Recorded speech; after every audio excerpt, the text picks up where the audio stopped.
Christine here with 4-month-old Remington at Puppy Boot Camp. This is day 3 of his boot camp experience, and he's just had a successful trip to the bathroom.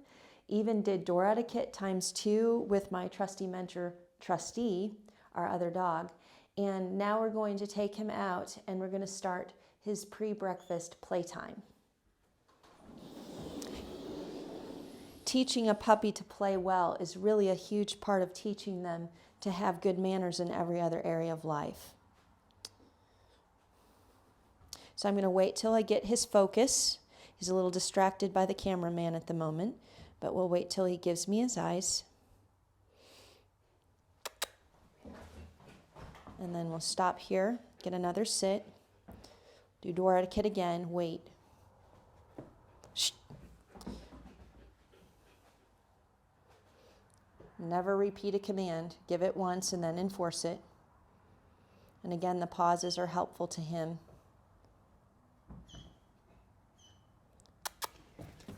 And then I could tell right away that he was going to go right past me.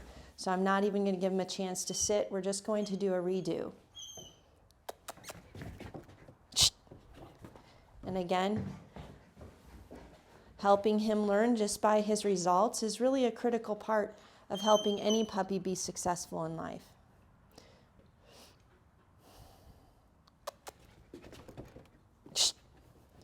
What I want him to do is come out and immediately refocus on me.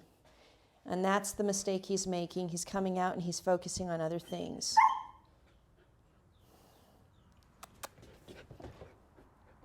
There's a good choice. So we want him to understand that forward progress hinges on 2 things in his life. It hinges on him choosing to control himself, and it hinges on him being willing to focus on his handler. If you lose the game on the little exercise that you saw us do, you lose in every other exercise. So I know that I have what he wants. He wants to be outside. Outside's always more fun than inside, and he wants a game right now because he hasn't had much activity today. So because of that, making him earn it the right way is really a critical part. Good. So every time he tries to go ahead, we're just going to come back to where we started. Give him a chance to learn to walk properly on a leash.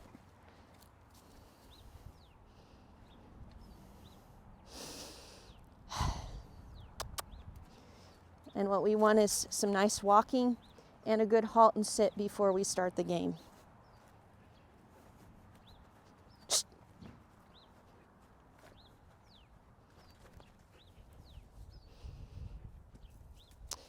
I'm going to go ahead and get my keeper where it belongs.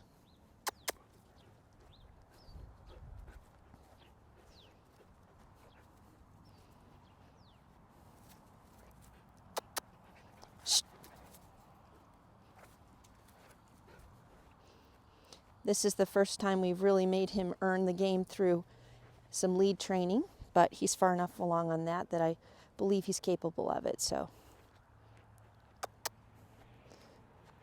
we're only looking for a couple steps and a focused halt. Leave it. Shh. Good. And again, we're tying forward progress to handler focus. So if he wants things to move forward, he needs to focus on the handler.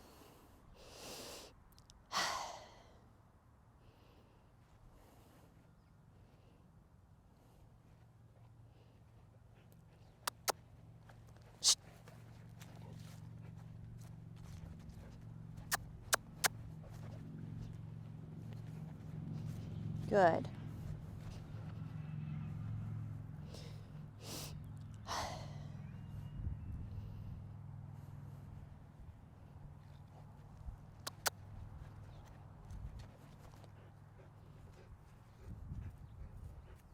Good.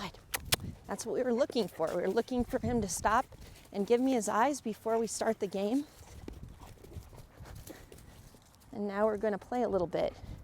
So, especially when you're working with young puppies, learning to play with them properly is absolutely essential if you're going to have a good relationship in every other area.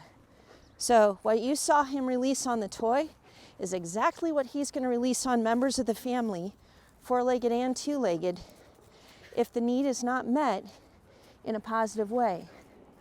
So this is what I call the chase, capture, and kill game. And this is a game that gives a puppy like Remington a very, very positive outlet for his play drive, as well as his prey drive. He actually needs to bite something every day. He needs to jump on something every day. He needs to chase something every day. And this is giving him an opportunity to do that in a positive way. By making him earn the game, he's also learning the importance of self-control and how self-control is a prerequisite to actually being given permission to act on an impulse that is very inherent to his canine DNA. Good boy. This is also where you can talk to a puppy his age. You can pet him because you can run with him because they have a positive target for their teeth and the target isn't you. So puppies this age like to jump and rip clothes. That's kind of normal, especially if they're a larger breed. And teaching them instead to chase a tug toy like this and to make the toy the more interesting object is really helpful.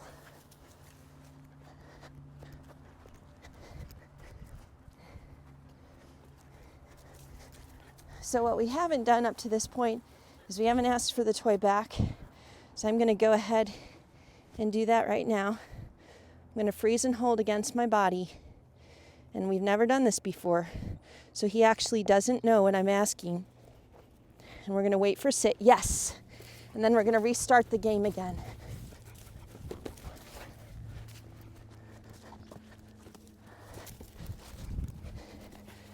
And when you see all that explosive energy, you can be really happy that he has a toy to go after and not you. Good boy, Remy. Good boy. Attaboy. You don't want to ask them to give it up so often that they lose interest in the game at this age, but you do want to occasionally take them, help them find their off switch. So really teaching the dog to give up the toy is part of teaching them how to find their off switch in other situations.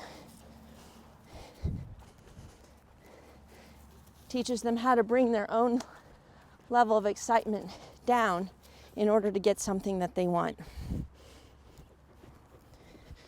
So again, I'm going to lock it to my body at a level where hopefully his teeth can get out of it without a problem.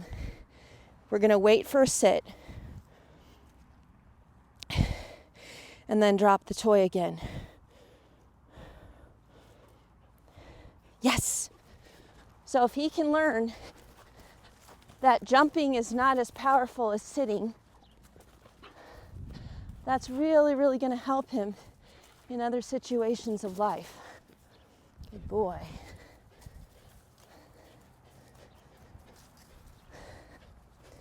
Every puppy has a different time span, attention span on the games like this. I think Remy's is pretty good.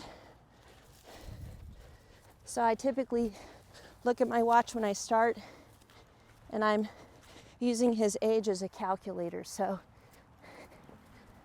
we usually allow about 5 minutes for every month of life. So he should be good for 15 to 20 minutes, especially because he really enjoys playing. This also keeps you in shape as well. Fringe benefit. Now, when we end the game, and we're just going to cut this short for training purposes, but when you end the game, what you want to do is notice that I'm trying to tuck this up so that he can't get parts of it before I actually ask him to give it up.